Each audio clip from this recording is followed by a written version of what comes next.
వర్గీకరణ అంశం అనేది చాలా న్యాయబద్ధమైనటువంటి అంశం. ఎస్సీలు అంటే కేవలం మాదిగలకే ఇక్కడ అన్యాయం జరుగుతుందని కాదు.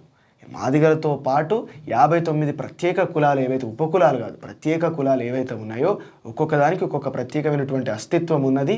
కానీ ఆ 59 కులాలకు గుర్తింపు లేదు. కేవలం ఈ ఎస్సీ రిజర్వేషన్ ఏబిసిడి అనే కేటగిరీ లేకపోవడం వల్ల ఆర్థికంగా సామాజికంగా కాస్త ముందున్నటువంటి వ్యక్తులు, చదువుకున్నటువంటి వ్యక్తులు ఎవరైతే ఉన్నారో ఇప్పటికీ రాజ్యాంగ ఫలాల్ని చాలా ఇన్స్టంట్గా ఆస్వాదించగలుగుతున్నటువంటి వ్యక్తులు ఎవరైతే ఉంటారో ముందు వరుసలో ఉన్న వాళ్ళు మాత్రమే రాజ్యాంగ ఫలాన్ని పొందుతూ ఉన్నారు.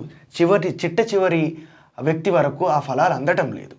ఈ ఆవేదనను గమనించినటువంటి కొంతమంది వ్యక్తులు ఈ ప్రశ్న కొన్ని సంవత్సరాల క్రితమే వేసుకొని, అంతకంటే ముందు అంబేద్కర్ వేసుకొని, ఆ తర్వాత లాల్ బహదూర్ శాస్త్రి టైం లోపల ఆయన ఒక కమిషన్ వేసి అప్పటి నుంచి ఇప్పటి వరకు జరుగుతున్నటువంటి చర్చల లోపల ఈ ప్రశ్న గట్టిగా వేసినటువంటి వ్యక్తి మందకృష్ణ మాదిగ.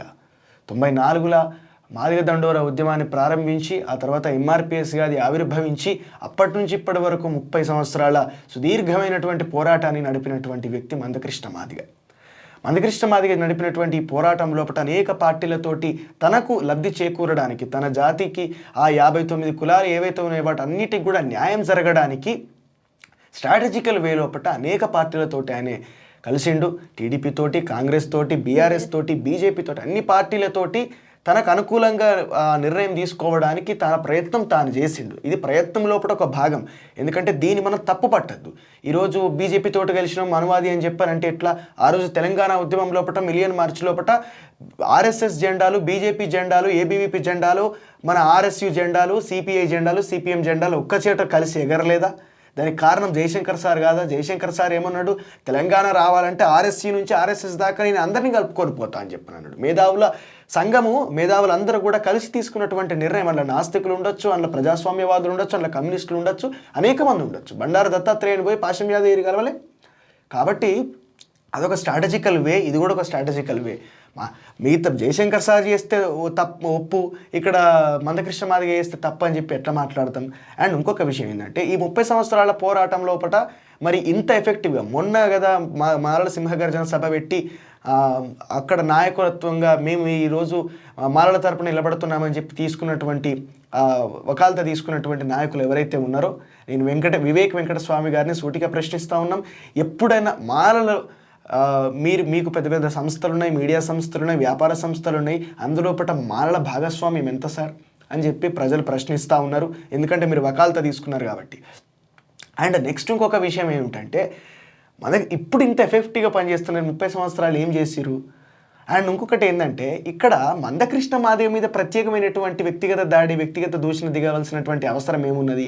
నిర్ణయం తీసుకున్నది మందకృష్ణ మాదిగ కాదు కదా. మీ లెక్కనే ఆయన కూడా పోరాటం చేస్తున్నారు.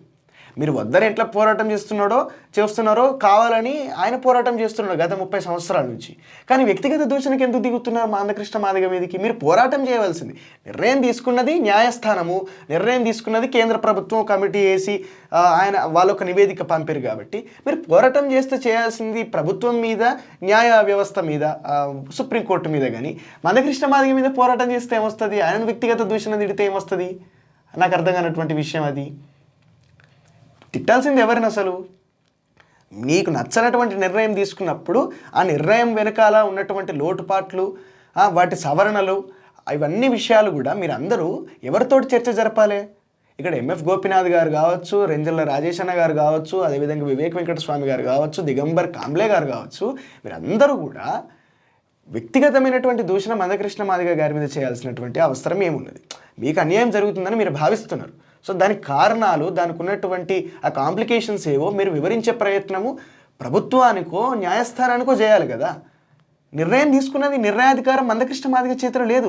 రేపటి రోజున మీ ఒత్తిడిలకో లేకపోతే పోరాటానికో తలొగ్గి మందకృష్ణ మాదిగ నాకు రిజర్వేషన్ అవసరం లేదని చెప్పానంటే ఊకుంటుందా? ఆగుతుందా?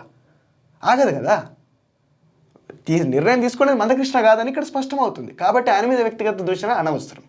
సెకండ్ థింగ్ వచ్చేసి రాజ్యాంగబద్ధంగా జరగాలి, రాజ్యాంగబద్ధంగా జరుగుతలేదని చెప్పి గగ్గోలు పెట్టే ప్రయత్నం చేస్తూ ఉన్నారు.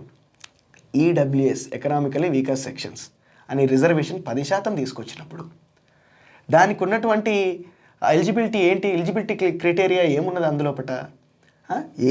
5 ఎకరాల కంటే పొలం తక్కువ ఉన్నోడు పేదోడు. 7 లక్షల కంటే వార్షిక ఆదాయం తక్కువ ఉన్నోడు పేదోడు. వాళ్ళు పేదోళ్ళు అవుతారా? వాళ్ళకు 10% రిజర్వేషన్. వాళ్ళు ఆర్థికంగా వెనకబడ్డటువంటి వ్యక్తులు, వాళ్ళు కులాలు. ఎస్సీ ఎస్టీలు ఈ కేటగిరీలోకి రారు. ఇక బీసీలు వస్తారా రారా అన్నటువంటి విషయాన్ని స్పష్టం చేయలేదు. మరి ఇంత అనైతికంగా ఉన్నటువంటి ఈడబ్ల్యూఎస్ రాజ్యాంగబద్ధమైనదా?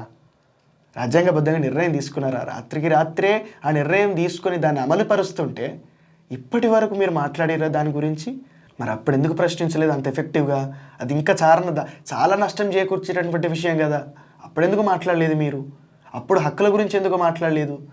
ఈరోజు ప్రత్యేకంగా ఎందుకు కేవలం ఒక వర్గానికి మాత్రమే అన్యాయం జరుగుతుంది, మిగతా వాళ్ళందరూ బాగుపడిపోతారు? ఇక్కడ అది అక్కసు అన్నటువంటి ఒక విషయము మీరు చెప్పకపోయినా తేడా తెల్లం అవుతుంది అని చెప్పి ప్రజలు అనుకుంటున్నారు. ఎందుకంటే ఒక కులము మాత్రమే బాగుండడం కోసం తక్కిన 59 కులాలు, అరే రెల్లి, చిందు, డక్కలి, బేగర వీళ్ళ దగ్గర నుంచి అసలు ఇంతవరకు ఒక ఐఏఎస్ లేడు, ఒక ఐపీఎస్ లేడు, ఒక డాక్టర్ లేడు, ఒక ఇంజనీర్ లేడు, గుర్తింపు లేదు, క్యాస్ట్ సర్టిఫికేట్ వస్తలేదు. వాళ్ళకు గుర్తింపు వస్తే కదా వచ్చేది, వాళ్ళకు ఫలాలు అందడం లేదు. వాళ్ళ కోసమే కదా ఈ దేశంలో ఉన్నటువంటి చిట్ట చివరి వ్యక్తి కూడా ఫలితం అందాలి కదా. అది రాజ్యాంగ స్ఫూర్తి.